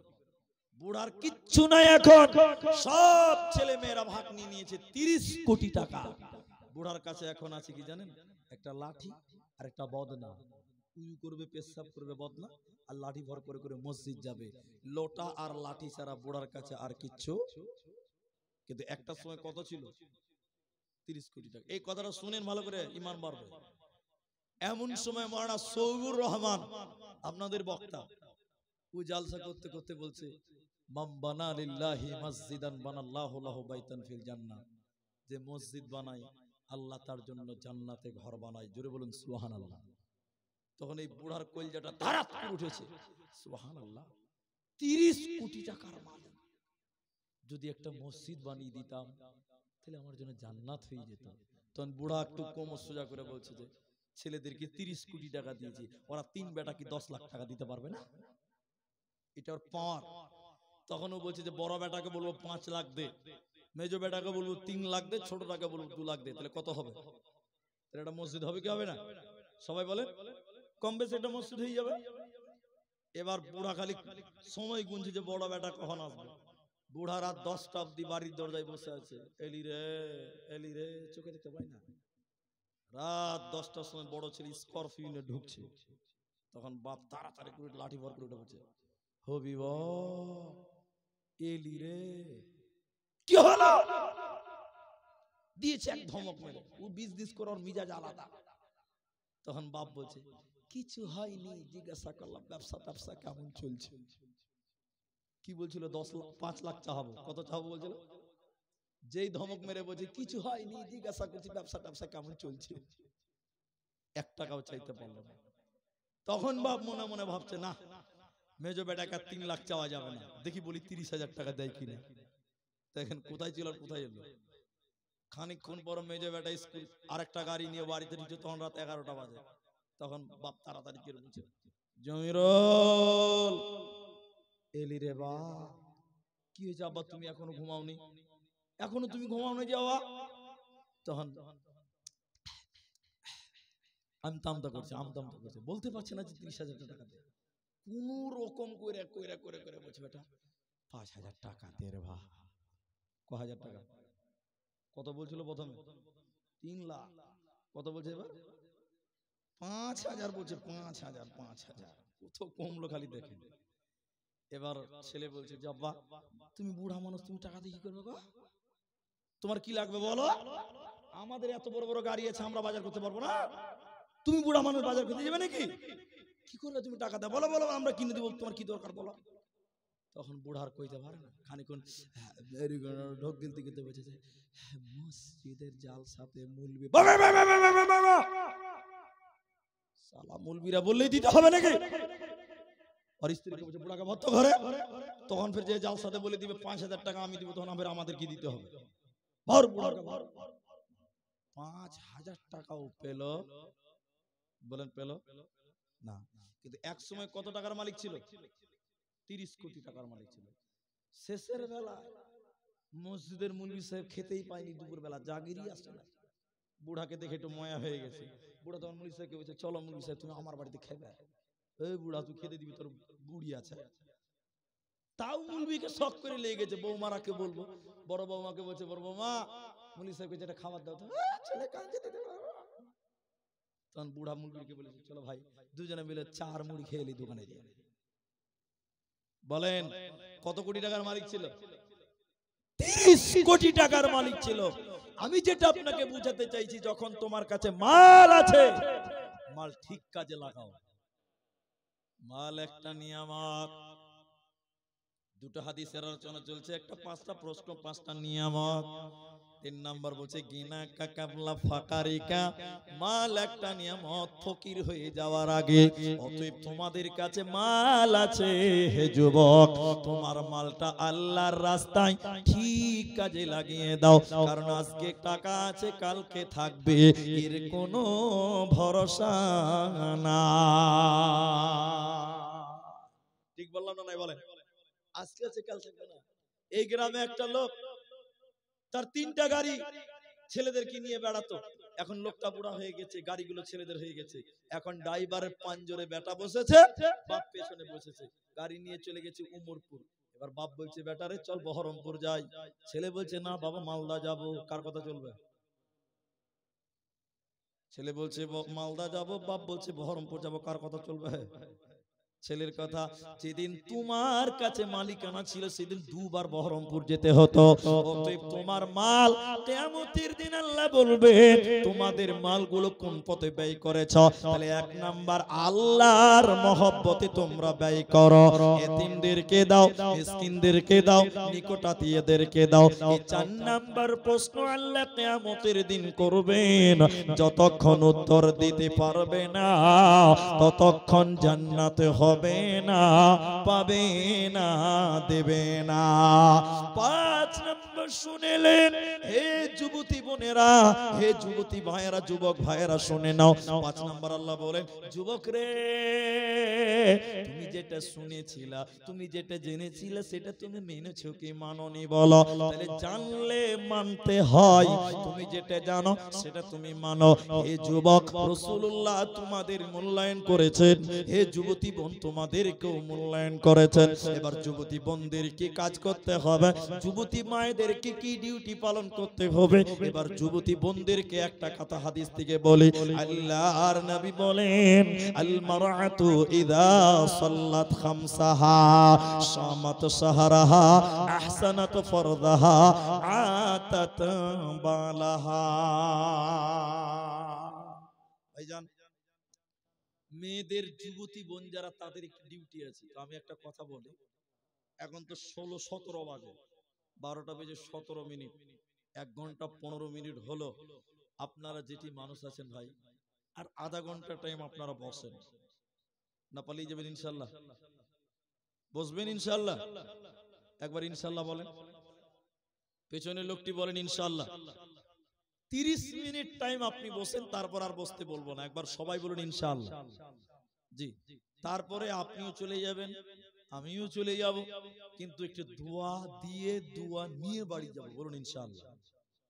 এবার যুবতী বোনেরা, তোমরা যদি কামিয়াব হবে, জান্নাতে হবে, তোমাদের 4টা কাজ করতে হবে। কটা কাজ করবেন? আমি উল্টো দিক থেকে বলবো, কটা কাজ? 4টা।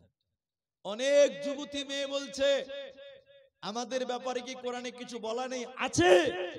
যুবতী বোনদেরকে মারিয়ামের মতন হতে বলেছেন আল্লাহ। বলছে ও মারিয়াম আবনাতা ইমরান, ইমরানের বেটি মারিয়ামের মতন হও। আচ্ছা, মারিয়ামের বিয়ের আগে বাচ্চা হয়েছে, আল্লাহ তার সম্মান বাড়িয়েছে কি বাড়ায়নি? কেন বাড়িয়েছে? এখন যদি কোনো মেয়ে বিয়ে না হতে বাচ্চা হয়, সম্মান বাড়বে না কমবে? এই যুবক ভাই, আধা ঘন্টা টাইম বললাম, আধা ঘন্টা শেষ হয়ে গেল। কি করতে? পেশা করতে উঠেছে? বসেন, আধা ঘন্টা টাইম বসেন। তা মারিয়ামের বাচ্চা হয়েছে, আল্লাহ তার সম্মান বাড়িয়েছে। স্বয়ং মারিয়ামের গোসলখানার দরজাতে আল্লাহ রহমতের ফেরেশতা দাঁড়িয়েছিল। বলুন সুবহানাল্লাহ। কেন? মারিয়াম নিজের সতীত্বর কত ভরসা গ্যারান্টি রেখেছিল, ভালো রেখেছিল। যুবতী বোনেরা, তোমরা তোমাদের সতীত্বের হেফাজত করো। আল্লাহ বারবার কোরআনে বলেছেন ওয়াহফাজনা ফুরুজাহুন্না, তুমি তোমার সতীত্বের হেফাজত করো। হে যুবতী বোনেরা, তুমি বিয়ের আগে কোনো পরপুরুষের সঙ্গে অবৈধ প্রেমে জড়ায় না, অবৈধ সম্পর্কে জড়ায় না। কোন যুবতী বোন যদি বিয়ের আগে তার সতীত্ব নোংরা করে দেয়, নষ্ট করে দেয়, আল্লাহ ওই মেয়েটাকে লুচ্চার মা বানাবে, বদমাসের মা বানাবে, ভালো সন্তানের মা আল্লাহ বানাবে না। আল্লাহ যুবতী বোনদেরকে বলেন, হে নারীকল, ওয়াহফাজনা ফুরুজাহুন্না, তোমরা তোমাদের লজ্জাস্থানের হেফাজত করো। আর জান্নাতে 4টা কথা বলেছেন যুবতীদেরকে। তার একটা হলো, যারা সাবালিকা মেয়ে, যারা ঋতুবতী সাবালিকা মেয়ে, এক কথায় যাদের পিরিয়ড হয়, যাদের বয়স হয়ে গেছে, যুবতী হয়ে গেছে, তাদেরকে আল্লাহ 4টা কথা বলছেন। নবীজি বলছেন, এক, তারা 5 ওয়াক্তের নামাজ পড়বে। তারা 5 ওয়াক্তের নামাজ পড়বে। আমাদের ছেলেদের চাইতে মেয়েরা বেশি নামাজ পড়ে। আপনার দিকে ঠিক আছে কিনা? ছেলেদের চাইতে মেয়েরা নামাজ বেশি পড়ে না কম পড়ে? আপনার দিকে বেশি পড়ে মনে হয়, আমাদের দিকে বেশি পড়ে। কিন্তু নামাজ পড়লেও ওদের নামাজ একটু গন্ডগোল আছে, ওটা আমি আর তফসির করব না। 2 নম্বর, রমজানের রোজা রাখবে। তো রমজানের রোজা আপনাকে রাখতে হবে না, কিন্তু মেয়েদেরকে বললেন কেন জানেন? ওই যে যুবতী মেয়েদের মাসে একবার পিরিয়ড হয়, মেন্স হয়, ওই টাইমে কিন্তু তারা রোজা রাখতে পারে না। পারে? বাকি 11 মাসের মধ্যে ওদের ওই বাকি রোজাটা পূর্ণ করতে হবে, এটা মাপ নাই। আর যুবক যারা আছে তারা তো এমনিতেই রাখবে। 3 নাম্বার, মেয়েরা নিজের হিফাজত করবে, তোমার শরীরের হিফাজত করবে। পর পুরুষ তোমার শরীর যেন কেউ দেখতে না। এখন আপনাদের দিকের মেয়েদের শরীর দেখতে পাওয়া যায় কি যায় না? যায় না। তো রাস্তাতে যারা ঘুরে বেড়াচ্ছিল, ওরা কি পঞ্চায়েতের বউ? বলে কি পঞ্চায়েত থেকে ছেড়ে এনে? বলে তো আমাদেরই বেটি, আমাদেরই বউ। যুবতী বোনেরা বাড়িতে থাকো। 4 নাম্বারটা শুনেলেন, স্বামীর কথা মতো চলা। স্বামীর কথার বাইরে গেলে ওই মেয়ে আল্লাহর জান্নাতি হতে পারবে না। এখন আপনাদের শেষ কথা বলি, এখনকার মেয়েরা স্বামীর কথা শুনে ভাই? স্বামীর কথা শুনে? শুনে না। বেশিরভাগ তর্কে জড়িয়ে যায়, স্বামীর কথা মতো চলে না। আল্লাহ রাসূলের 4টা কথা বলার পর বলছেন, এই মেয়েটা, এই যুবতী মেয়েটা, এই সাবালিকা মেয়েটা এই 4টা কাজ যদি করতে পারে, নবীজি বললেন জান্নাতের 8টা দরজা তার জন্য খোলা থাকবে। জুড়ে বলুন সুবহানাল্লাহ। কটা দরজা? 8টা দরজা। এখন সমস্যা হলো কোন জায়গায় বলেন তো? আমরাও যেমন দিনের ব্যাপারে উদাসীন, দিন মানতে পছন্দ করি না। যুবকেরা আজকে গুটকা, তিরঙ্গা, বিভিন্ন পাপে, পাশাপাশি আমাদের যুবতী বোনেরাও তারা বেহায়াই, বেলজ্জাই প্রতিযোগিতায় আজকে নেমেছে। এইভাবে চললে সমাজ আমাদের পরিবর্তন হবে না, আল্লাহর জান্নাতি আমরা হতে পারবো না। এই জন্য সর্বোপরি আপনাদের এটাই নিয়ত করতে হবে, আল্লাহ আমাদেরকে যেভাবে পাঠিয়েছেন, যে ডিউটি দিয়ে পাঠিয়েছেন, সেই ডিউটি আমরা পালন করব। একবার জোরে বলুন ইনশাআল্লাহ। যুবকদের শেষ পয়েন্টটা আজকে মনে রাখবেন, আমাদের নবী হয়েছিলেন 40 বছরে। কত বছরে? নবী হওয়ার আগে তিনি একটা সংগঠন চালাতেন যুবক অবস্থায়। ওই সংগঠনটার নাম আপনারা জানেন? ওই সংগঠনটার নাম ছিল হিলফুল ফদল। এই সংগঠনের দ্বারা, যুবক তোমরা শুনে, এটা মেয়েদের শুনতে হবে না, এই সংগঠনের দ্বারা সমাজের কাজ করেছিলেন আমাদের নবী নবুয়াতি পাওয়ার আগেই তিনি এই দায়িত্ব পালন করেছিলেন। বলুন সুবহানাল্লাহ। তাইলে যুবক কালে তুমি নিজেকে মানুষের জন্য বিলিয়ে দাও, আল্লাহর জন্য বিলিয়ে দাও। তুমি যৌবন কালটা মানুষের কল্যাণের জন্য, দিনের জন্য, আল্লাহর দিন কায়েম করার জন্য তুমি মানুষদের দ্বারে দ্বারে যাও। তোমাকে আল্লাহ একটা দায়িত্ব দিয়েছেন, যে দায়িত্ব মুহাম্মদুর রাসূলুল্লাহ নবুয়ত পাওয়ার আগেও তিনি পালন করেছেন এবং নবুয়ত প্রাপ্তি হওয়ার পরেও তিনি পালন করেছেন।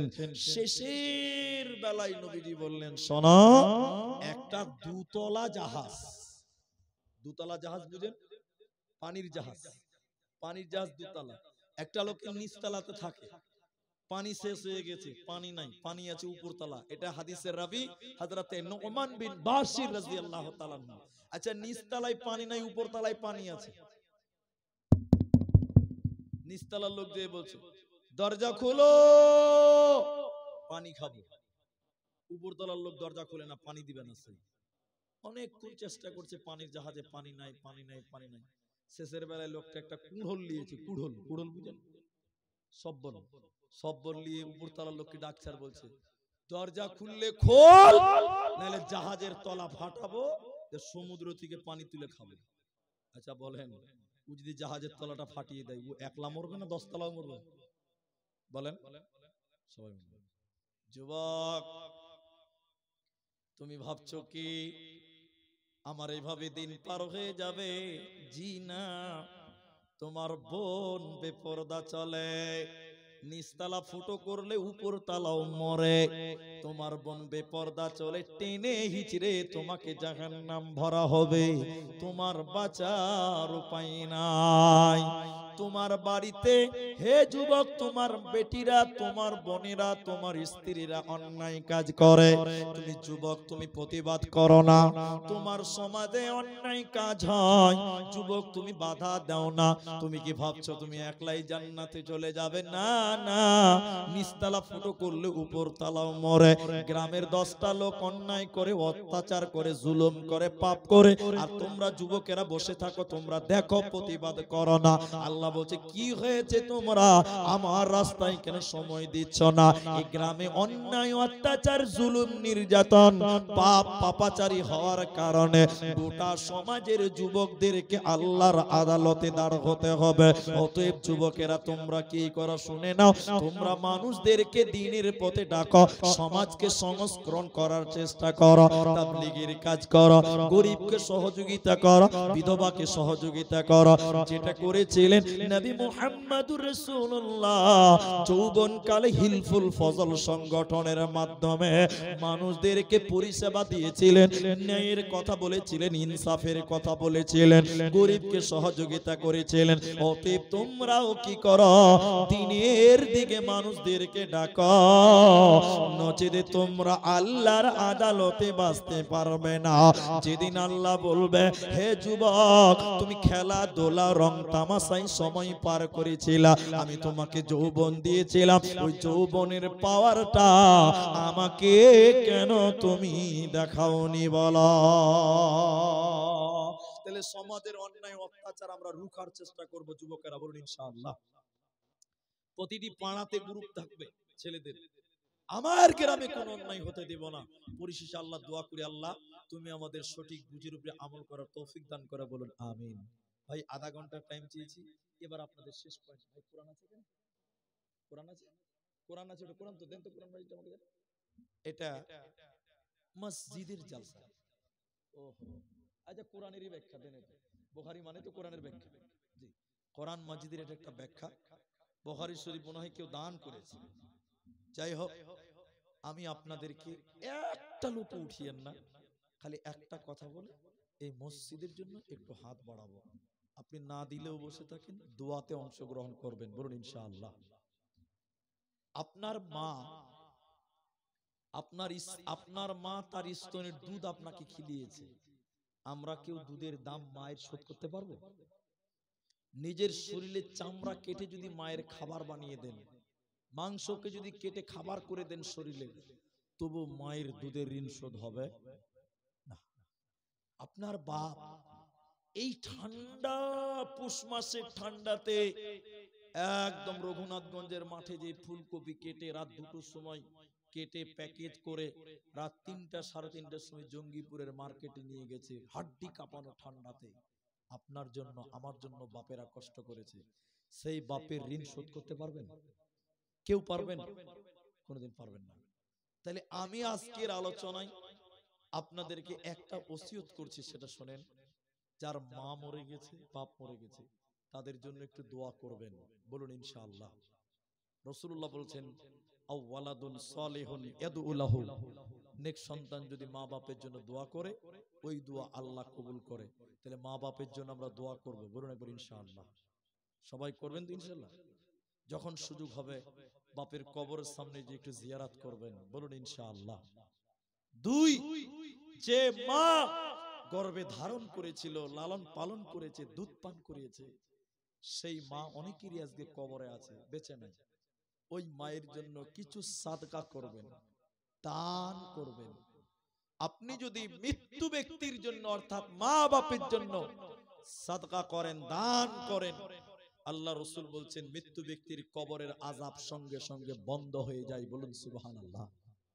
তাইলে আপনি তো 5,000 টাকা মাসে কামাই করেন, 10,000 টাকা মাসে কামাই করেন, 20,000 টাকা মাসে কামাই করেন, নিজের মালের হিসাবটা আল্লাহকে যদি দিতে হবে, আজকের আলোচনায় 5,000 টাকা কেউ দিবেন নিজের মায়ের জন্য, আমি 5,000 টাকা আজকের মসজিদে দিলাম, এরকম।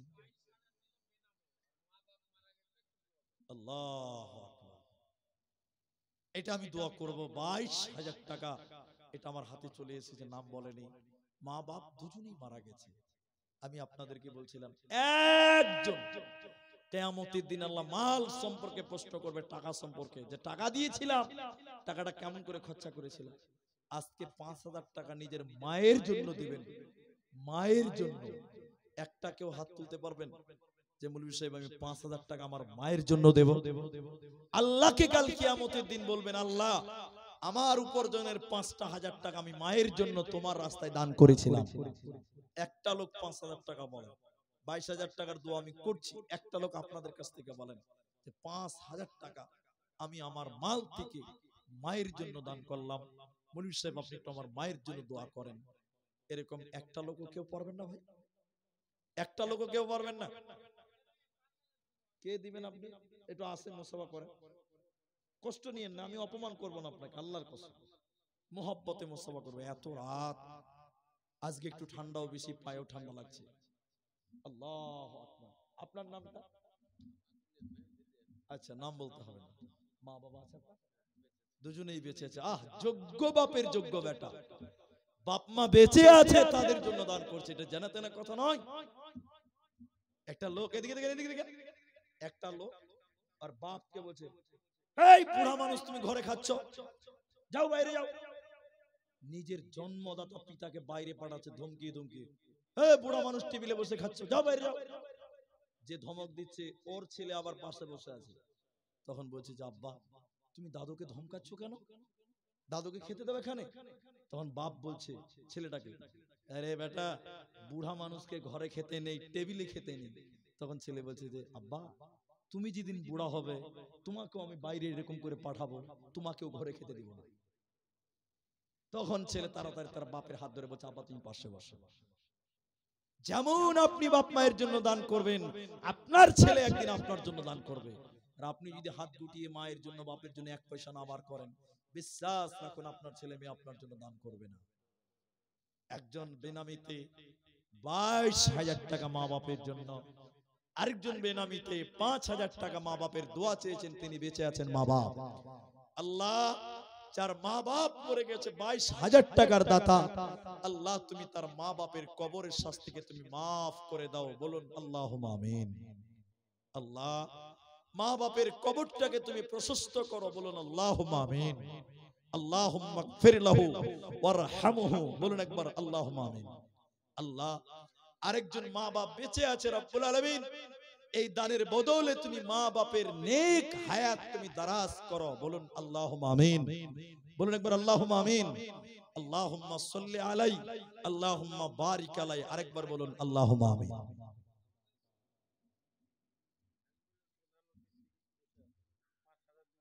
কোনটা? আপনি আপনি তো একটু মুসাফা করেন, এটা মুসাফা করেন। আইনাল ভাই নাকি? আইনাল হক, মাশাআল্লাহ। আর না, ওগুলো বলতে হয় না, ওগুলো বলতে হয়। দাওয়াত করেছেন ভাই, আমরা মহব্বত করি। ঠিক আছে। বাড়ি কোথায় আপনার? এখানে এই গ্রামেই বাড়ি।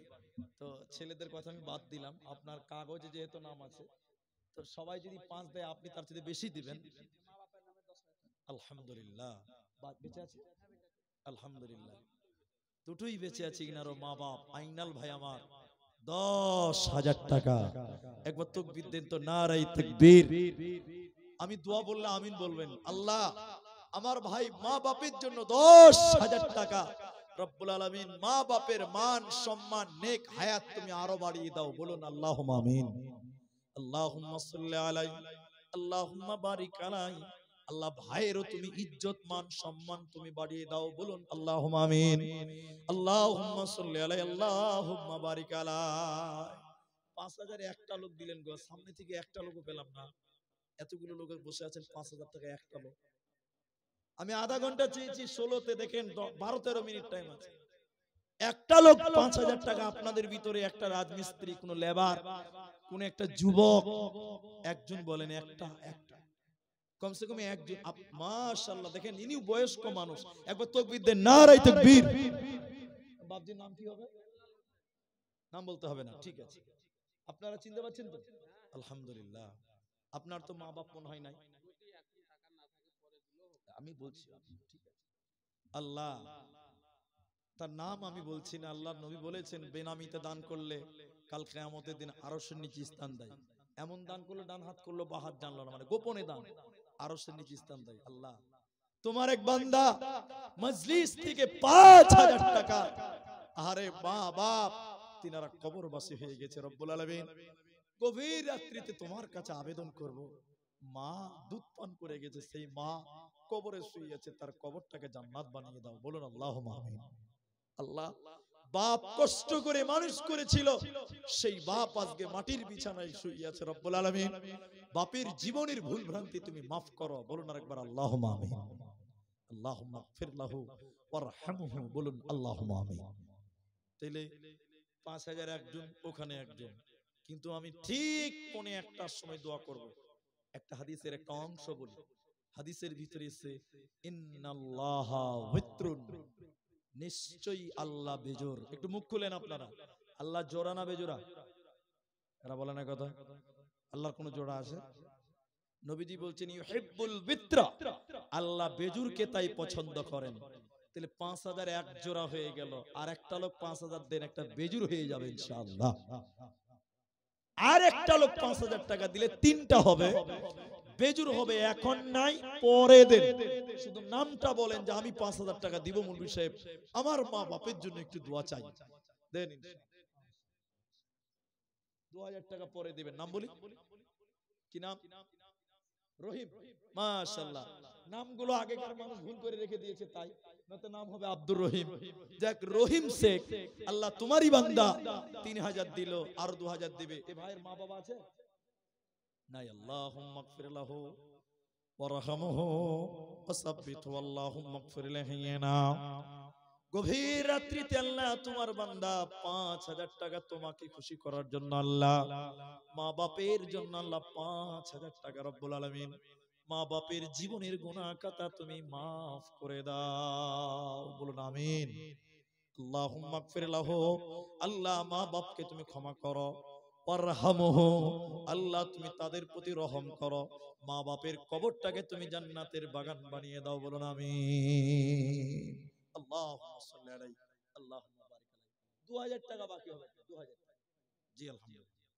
তাহলে আমার টাইমও খুব কম, তাহলে তিনজন হয়ে গেলেন 5,000, একজন 22,000, একজন 10,000 টাকা।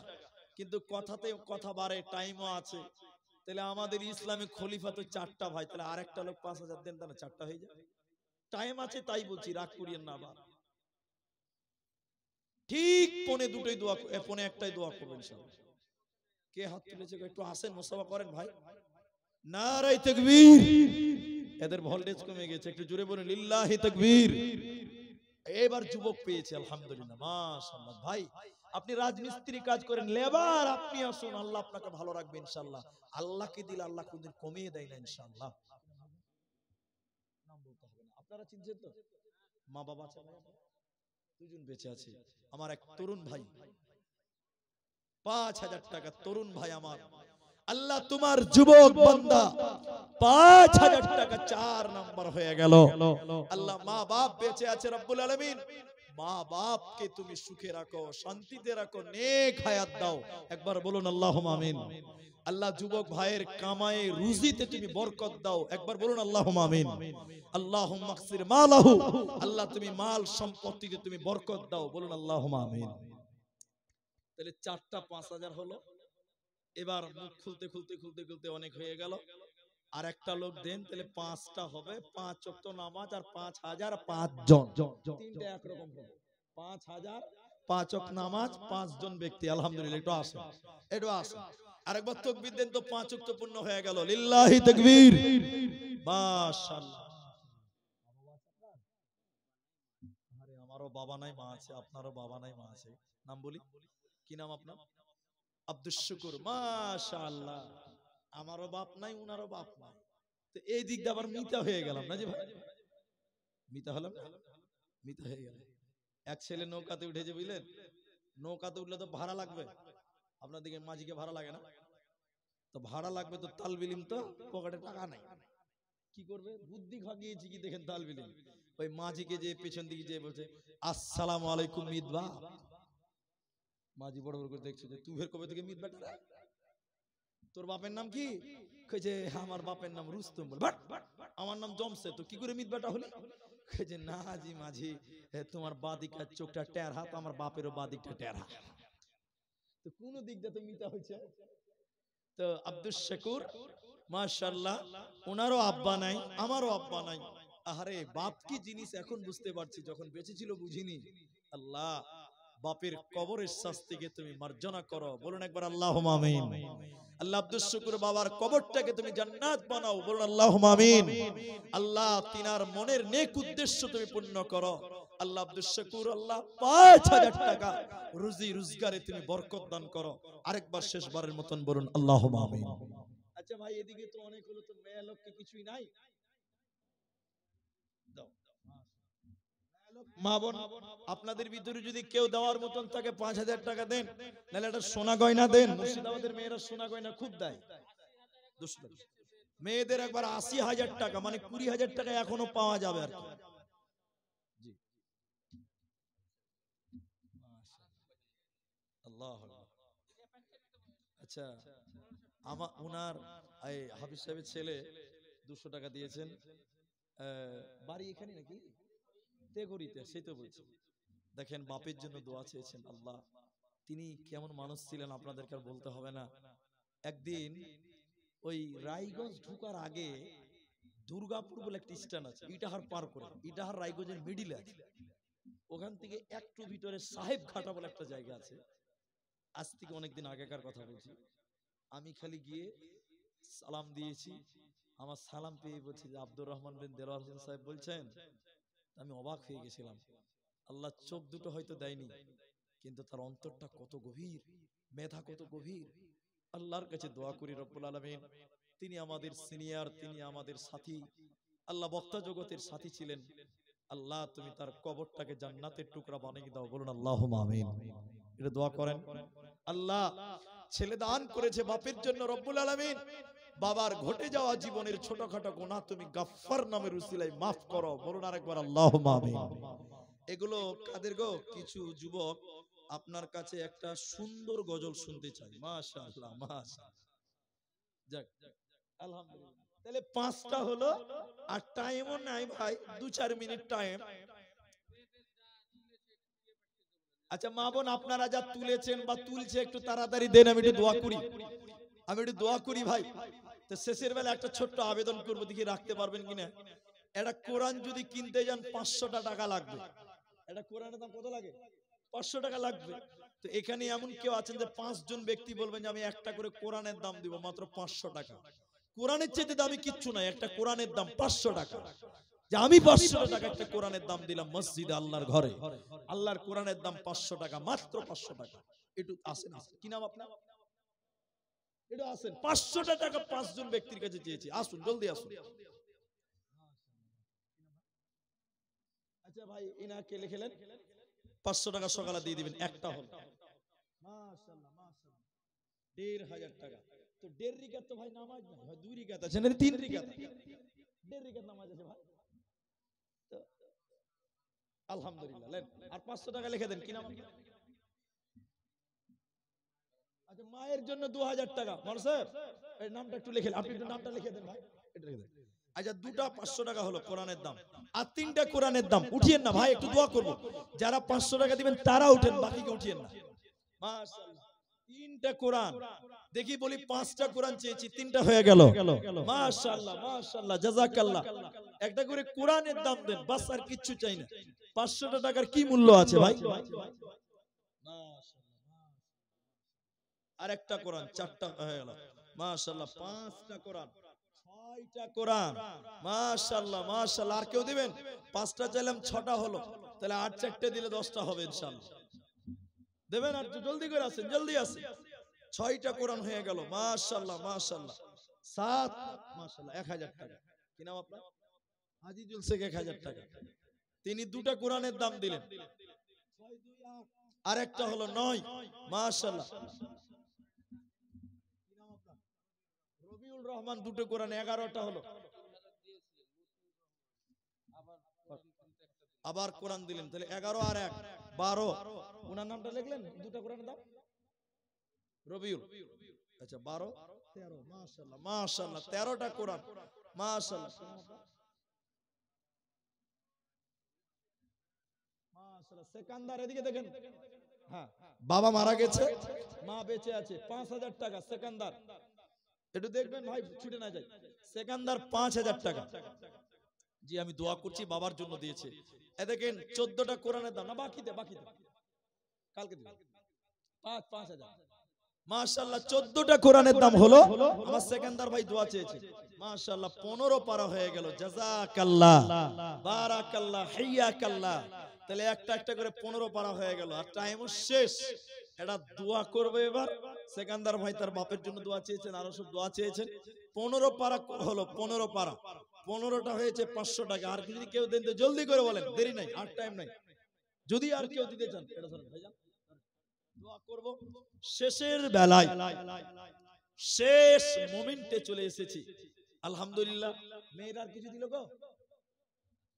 এখনো আছে। যাক মাশাআল্লাহ, দোয়া করছি। দেন আসেন বাবজি, তাড়াতাড়ি আসেন। মাশাআল্লাহ, 1000 টাকা দুটো, তাহলে 15 আর 2 17টা কোরআন, 17 পারা হয়ে গেল। জাযাকাল্লাহ। আর কেউ দিবেন ভাই? যদি 3টা কেউ দেন তাহলে 20 পারা হয়ে গেল। আর নাই না?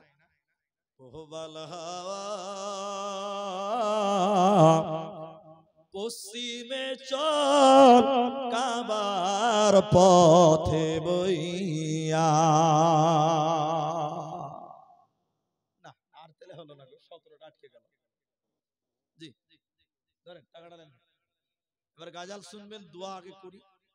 কিন্তু একটা কথা আর একটা বলি, গাজাল তো শুনবেনই আপনারা। আচ্ছা ভাই, আমার পর আর বক্তা আছে নাই? এবার দোয়ার বেলা, কিন্তু শেষের বেলা একটা আবেদন করবো, আর টাকা লাগবে না। তবে 500 টাকা 17টা হয়েছে, ওটা বাড়লে বাড়তে পারে। যেটা আমি বলছি এবার দেখেন, আমি তো মুর্শিদাবাদে এবছর দুবার, দ্বিতীয় রাউন্ডে এবার চলছে, মানে জালসা এই বছরে দ্বিতীয়বার এলাম আর কি। আবার আসবো 14 তারিখে লালবাগ। তো এবার আমি আপনাকে একটু কথা বলি যে যেটি মানুষ আছেন এত রাত অবধি বসেছিলেন, সবার সঙ্গে একটু মুসাফা করতে চাই, করবেন ভাই? মুসাফা করলে আন্তরিকতা বাড়ে, করবেন তো ইনশাল্লাহ? বলেন, এরা ইনশাল্লাহ বলে না গো। একবার নারায়ে তাকবীর বলবো জোরে, আল্লাহু আকবার বলে দাঁড়াবেন, বলুন ইনশাআল্লাহ। তবে পকেটে হাত ভরিয়েন, 2-4 টাকা থাকলে দিয়ে মুসাফাটা করিয়েন, আর যদি না থাকে লাগবে না, এমনিতেই মুসাফা করেন। ওটা অনেকেই ভাবে এটা কায়দা করে কালেকশন করা হয়েছে, এটা অনেকেই বলে আমাকে। আমি বলেছি আপনার টাকা নাই, 1 টাকাও লাগবে না, এমনিতেই মুসাফা করেন। তবে যদি 10টা টাকা থাকে দিয়ে করবেন, তাহলে মসজিদেরও কিছু উন্নতি হবে, আন্তরিকতাও বাড়বে, ঠিক না বলেন? তো একবার তাকবীর দিলে দাঁড়াবেন, একটু পকেটে হাত ভরবেন, তো নিজের পকেটে ভরিয়ে নেবার, অন্য জনের ভরিয়ে নেবেন, লাস্টের বেলায় পকেট মারামারি হয়ে যাবে, তখন ঝামেলা। আর একবার তাকবীর দিলে একটু আসবেন, এটা তোমার প্রজেক্টর কার? তুমি তো ওখানে বসে থাকো ধরে, নয়তো তোমার একদম উল্টিয়ে দিবে একদম। পাবলিককে প্রধানমন্ত্রী ভয় করে। জি, তো আপনারা একটু উঠেন, সবাই উঠেন, মুসাফা করি, একটু উঠেন সবাই ভাই। নারায়ে তাকবীর। আরে ভাই সবাই উঠেন না রে বাবা, টাকা